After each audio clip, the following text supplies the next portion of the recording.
મારું નામ જીતેશ સિંગાડા, જામનગર જિલ્લા કોળી સેના જિલ્લાના પ્રમુખ તરીકે જવાબદારી નિભાવું છું.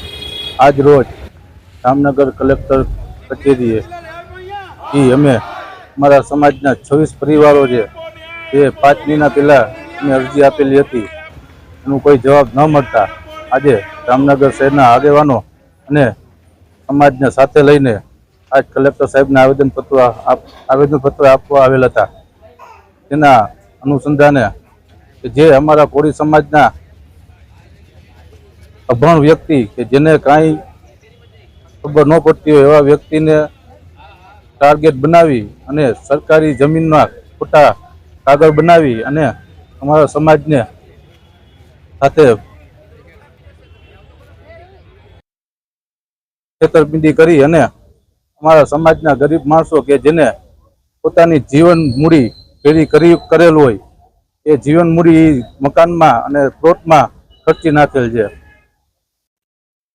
5 મહિના થવા ત્યારે તો પણ કોઈને કાંઈ ન્યાય મળ્યો નથી. એટલે આગામી સમયમાં અમારા સમાજના જે લોકો સાથે છેતરપિંડી થઈ છે એમાં યજ્ઞેશ રતિલાલ રાણપરિયાના ગેંગ દ્વારા આ છેતરપિંડી કરવામાં આવેલ છે અને એની સાથે જે કોઈ સંકળાયેલા હોય એને પણ એના વિરુદ્ધ પર કાર્યવાહી કરવામાં આવે.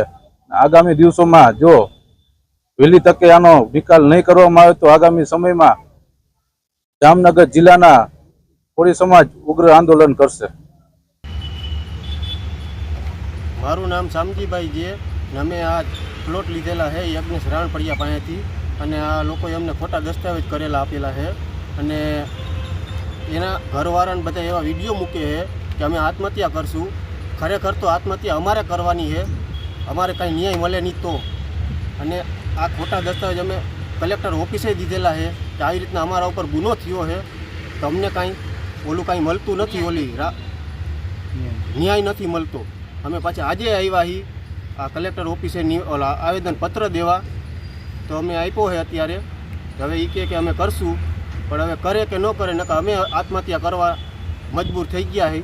હવે આનો ઓલું કોણ કરશે? હવે મકાન બધા પાડી નાખેલા છે, અમે રોડ રસ્તા ઉપર આવી ગયેલા છે, ભાડાના અત્યારે અમારા પાસે પૈસા નથી કાંઈ. ઠીક.